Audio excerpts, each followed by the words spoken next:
আচ্ছা, দুর্গাপুর পৌরসভায় যে রদবদল হলো, রদবদল সম্পর্কে আপনার বক্তব্য শুনতে চাইছি।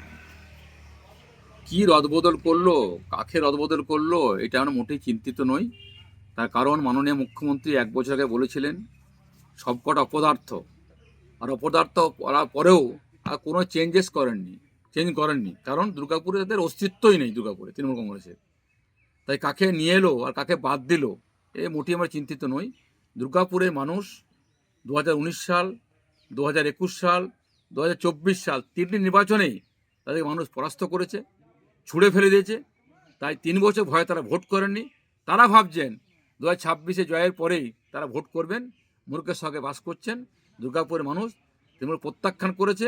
তাই কে এলো আর কে গেল এবার মোটেই চিন্তিত নই। ওনাদের ব্যক্তিগত বিষয় করতে পারেন, এবার আমার কোনো চিন্তা করার কারণ নেই আর বলার কিছু নেই।